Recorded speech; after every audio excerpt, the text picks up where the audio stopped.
नमस्ते। क्या नाम है आपका? कीर्ति शर्मा। कीर्ति जी, कहाँ से आए आप? मैं महाराष्ट्र मुंबई से हूँ और मैं टीचिंग लाइन में हूँ। संत रामपाल जी महाराज से कब जुड़े आप?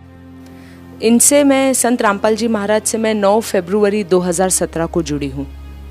आप फरवरी 2017 में संत रामपाल जी महाराज से जुड़े हैं। इसका मतलब बरवाला की घटना के बाद आपने संत रामपाल जी महाराज से नाम दीक्षा ली। हाँ, सही बात है। ये एक आश्चर्यजनक बात है कि आपने बरवाला की घटना के बाद संत रामपाल जी महाराज से नाम दीक्षा ली। क्या आप जानते थे कि संत रामपाल जी महाराज जेल में हैं? हाँ, जब मैंने नाम दीक्षा ली थी मुझे हर चीज़ का ज्ञान था कि संत रामपाल जी महाराज जेल में है। उसके बावजूद मैंने नाम दीक्षा ली है क्योंकि उनकी जो नॉलेज है वो मुझे बहुत ही अच्छी लगी है और उनकी जो भी उन्होंने है ना लोगों को ज्ञान दिया है उसमें कहीं पे भी मुझे ऐसे नहीं लगा है कि वो किसी मानव जाति के विरुद्ध बोल रहे हैं या किसी को प्रॉब्लम में डाल रहे हैं। उनके जो भी मतलब उन्होंने नॉलेज दी है वो मानव जीव के कल्याण के लिए है। यदि आपसे कारण पूछा जाए कि आपने संत रामपाल जी महाराज से नाम दीक्षा ली क्यों, तो क्या कहेंगे? एक्चुअली हम बहुत ही प्रॉब्लम में थे और इसके पहले प्रॉब्लम में थे मतलब जैसे जो भी मनुष्य प्रॉब्लम में रहता है धरती पर वो सबसे पहले और कुछ वो नहीं है, सल्यूशन नहीं है तो हम भगवान के पास जाते हैं। उसी तरह हम भी जो दुनिया में जो अभी तक चली आ रही है प्रथा, मूर्ति पूजा वगैरह है, हम वही कर रहे थे मगर उन चीज़ों से हमें कुछ भी सल्यूशन नहीं मिला। यहाँ तक कि जितनी पूजा कर रहे थे उतना ही हम खड्डे में जा रहे थे, अगर ऐसे कहा जाए तो बहुत मतलब हमारे पास कोई चारा ही नहीं था।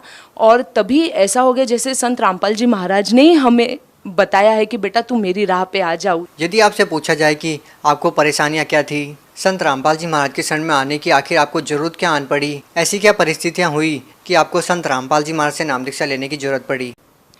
मेरे जो भगत जी हैं, मेरे हस्बैंड हैं, उनको बहुत ही बुरी आदत थी जुआ खेलने की। वो खुद रिग लाइन पे हैं, लाख, सवा लाख, 1.5 लाख तक कमा लेते हैं। मैं खुद टीचर हूँ, मेरी इनकम घर पे आती है।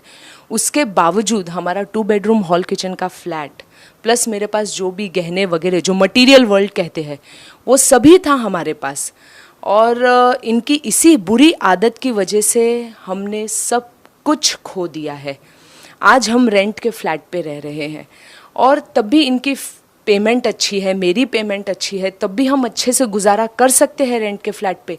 तब भी हमारे पास पैसे नहीं बचते हैं, जैसे आते हैं वैसे ही चले जाते हैं। मेरे भगत जी को, हस्बैंड को पता भी चलता था कि मैं कहाँ जा रहा हूँ, मैं क्या कर रहा हूँ। उनको जुआ खेलने की आदत थी। He was a gambler, playing shares में intraday and then playing lottery and all these things. तो this was a very bad habit of him. तब भी पता नहीं किस प्रकार का उनमें खिंचाव था कि उस काल की दुनिया में, जो मैं कह रही हूँ, जो मैंने अभी यहाँ पे सीखा है, उस काल की दुनिया में वो कैसे खींचे चले जाते थे। उन्होंने मेरी कसम ली, मेरे बच्चे की कसम ली, मगर कुछ फ़ायदा नहीं था। मगर जब से, जिस दिन से हमने 9 तारीख से जो नामदान लिया है, 10वें दिन से मेरे भगत जी ये बोल रहे कि कीर्ति मुझे वहाँ पे जाने की इच्छा भी नहीं होती है, वहीं लॉटरी खेलने के लिए। हमारे पास दूध लेने के लिए भी पैसे नहीं थे।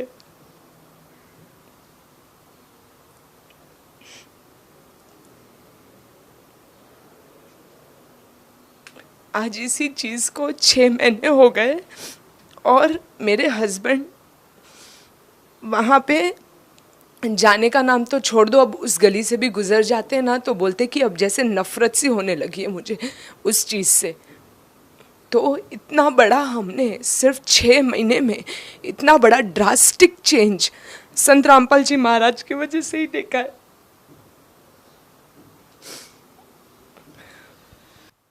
आपको लगभग 6 महीने ही संत रामपाल जी महाराज से नाम दीक्षा लिए हुए हैं, तो आपकी आर्थिक स्थिति में इतना सारा बदलाव कैसे हुआ? पहली बात तो जहाँ जो कमाए हुए पैसे हमारे चले जाते थे वो बचने लगे हैं। लोन वगैरह, कर्जा वगैरह है, अभी भी है, मगर जो हम पूरी तरह जो डूब रहे थे ना पानी में, मेरे गुरुजी ने हमें यहाँ तक उठा लिया है। कम से कम हम सांस ले सकते हैं, सुकून से जी रहे हैं। पता है कि लोगों का कर्जा भरना है और जो प्रकार से लोग हावी होके हम पर आते थे कि भाई पैसे देना है, ये है, वो है, आज वही लोग प्यार से बात कर रहे हैं, वो रुक भी रहे। उनको वो जो लोग हमें समझने की कोशिश में नहीं थे, समझना ही नहीं चाहते थे, आज वो लोग हमें समझ भी रहे हैं कि भाई ठीक है, तू टाइम ले ले, जब तेरे पास पैसा आएगा तब तू दे देना। मतलब ये बात आपके पति को संत रामपाल जी महाराज से नाम दीक्षा लेने के बाद ही कैसे समझ में आई कि जुआ नहीं खेलना चाहिए, जो बुरी आदतें थी उनकी वो संत रामपाल जी महाराज से नाम दीक्षा लेने के बाद ही क्यों छूटी? ऐसा क्या परिवर्तन आया? देखिए, मुझे लगता, क्या मुझे विश्वास है कि he is the true God for me. क्योंकि अगर जब हम पहले भी साधना भक्ति वगैरह सब किया करते थे, मैं कृष्ण जी का जाप करती थी, वो ओम नमः शिवाय का जाप करते थे। जब हमारा घर बिका तब भी हमने बहुत जाप और मंत्र जाप ये सब किया था कि भगवान हम ऐसा ना हो कुछ कि हमको रेंट के फ्लैट वगैरह पे रहना पड़े। तब क्यों नहीं भगवान ने हमारी सुनी? तब तो हमारा सब सत्यानाश हो गया। और रामपाल जी महाराज के पास आने के बाद से इतना सुकून, मतलब जो भी कर्जा वगैरह है वो धीरे धीरे ख़त्म हो रहा है, मन को सुकून मिल रहा है। टेंशन मुसीबतें आती मगर कैसे निकल जाती है पता ही नहीं चलता है, बड़ी आसानी से, हंसते खेलते। और टेंशन जैसी तो कोई चीज़ ही नहीं लग रही है अभी हमें। अब बस ऐसे ही लगता है कि हमें बस भक्ति करना है और भगवान है ऊपर करने का। आपको तकरीबन 6 महीने ही संत रामपाल जी महाराज से नाम दीक्षा लिए हुए हैं, उसके बाद आपका संत रामपाल जी महाराज में इतना भाव है और आपको पता है कि संत रामपाल जी महाराज जी जेल में हैं, आप क्या कहना चाहेंगे? आप सही कह रहे हैं कि संत रामपाल जी महाराज अभी जेल में है, मगर जब हम जुड़े थे तब हमने ऐसे कुछ सोचा नहीं था कि वो जेल में है। बस हमें नामदान लेना था क्योंकि हमें हमारी परेशानियों से दूर होना था। जब हमने उनका नाम ग्रहण किया और उसे जाप मंत्र जो भी उन्होंने दिया है संत रामपाल जी महाराज ने, उसको जब हमने जपना वगैरह शुरू किया था तब हमने खुद एक्सपीरियंस किया कि हमारी आर्थिक स्थिति में भी लाभ हो रहा है।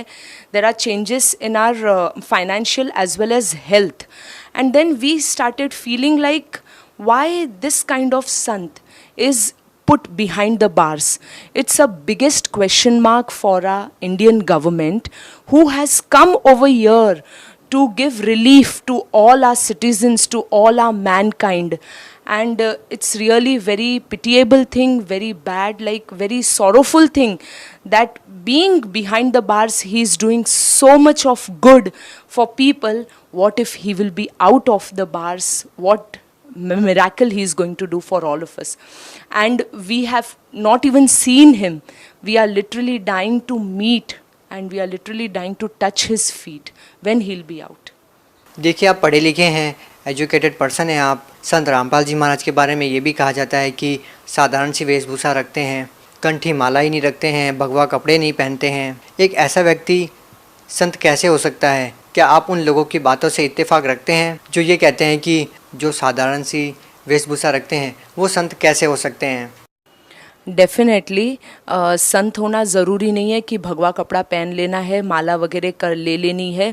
संत इंसान मन से होता है, विचारों से संत होता है, दूसरों के प्रति उनकी क्या भावना है उससे संत होता है। तो इसलिए मैं नहीं मानती हूँ कि जिनकी बड़ी बड़ी दाढ़ी हो, तिलक लगा लिया है और दुनिया भर के ढोंग वगैरह कर रहे वही संत है। संत रामपाल जी महाराज ही एक में वो संत है, वही परमेश्वर है। मुंबई जैसे शहर में रहने के बावजूद क्या आप इन बातों में विश्वास रखते हैं कि किसी मंत्र के जाप से या संत के आशीर्वाद मात्र से इस तरह के लाभ होते हैं? मैं पहले से ही भगवान की राह पर, मतलब पहले से ही मुझे विश्वास है कि भगवान है, इसीलिए मेरा पहले से ही आध्यात्मिक उसमें भी काफ़ी लगाव था, रुचि थी। काफ़ी बार मतलब फ्रेंड्स लोगों के साथ भी बैठना जो डिफरेंट कास्ट के हैं, कोई क्रिश्चियन है, कोई मुस्लिम है, उन लोग भी जो अपनी बातें शेयर करते थे वो भी मैं सुनती थी। तो मतलब मुझे भगवान में रुचि तो पहले से ही थी, उन पे विश्वास भी पहले से ही था। सिर्फ इतना ही था कि करेक्ट वे ऑफ वर्शिप वो मुझे नहीं पता थी, जो मुझे अभी पता चली है। आप बॉम्बे जैसे शहर में रहते हैं, बहुत सारे लोगों का सपना होता है कि जो बॉम्बे शहर में अभिनेता रहते हैं उनको देखा जाए। यदि आपसे बात की जाए तो आपके रियल हीरो कौन है? रियल हीरो अभी तो संत रामपाल जी महाराज है, और जिन अभिनेताओं की आप बात कर रहे हैं वो उनका प्रोफेशन है, वो कमाने के लिए कर रहे हैं, लोगों को एंटरटेन कर रहे हैं और उनके घर तो भरे जा रहे हैं, बाकी लोगों के दुख से उनको क्या मतलब है। मगर जो हमारे संत रामपाल जी महाराज हैं, वो आए हैं दूसरों का दुख दूर करने के लिए। वो नशा मुक्त जीवन की प्रेरणा देते हैं। फॉर एग्जाम्पल, सबसे बड़े एग्जाम्पल मेरे हस्बैंड ही हो गए हैं। He is denying for dowry system also and like कितने सारे मेडिकल रिपोर्ट्स वगैरह जो है जो देखा गया है, मतलब लोगों को मानसिक रूप से, शारीरिक रूप से, आर्थिक रूप से, उन सभी चीज़ों से वो उनको छुटकारा दिलाने आए हैं, उनकी प्रोग्रेस करने आए हैं। और आप रिसर्च भी कर सकते हैं। जैसे 3 घंटे की अगर लोगों ने मूवी देखी है और 3 घंटे का सत्संग सुनाइए संत रामपाल जी महाराज का, आप गारंटीड, जिन्होंने सत्संग सुना है 3 घंटे का, उनमें आप काफ़ी बदलाव देखेंगे कंपेयर टू जिन्होंने 3 घंटे की फिल्म देखी है। और जो बदलाव उनमें आएगा और उन लोगों ने अगर ग्रहण कर लिया तो वो लाइफ टाइम तक उनके लिए एक बहुत अच्छी सीख हो जाएगी और वो अपने लाइफ को काफ़ी प्रोग्रेस की ओर ले जाएंगे। देखिए, एक ऐसा संत जो जेल में है, कुछ लोग संत रामपाल जी महाराज से नाम दीक्षा केवल इसलिए नहीं लेते हैं कि एक ऐसे संत से नाम दीक्षा क्यों लें जो जेल में है। आप लोगों को कैसे विश्वास दिलाएंगे कि जो संत जेल में है वही पूर्ण संत है, जिनसे नाम दीक्षा लेने के बाद आपको बहुत सारे लाभ मिलेंगे? पहली बात तो संत रामपाल जी महाराज जेल में क्यों है, इसका पता आप लोग डेफिनेटली लगाइए। दूसरी बात, संत रामपाल जी महाराज जेल में क्यों है ये तो मैं खुद भी सोच रही हूँ, जबकि वो मानव कल्याण के लिए आए हैं।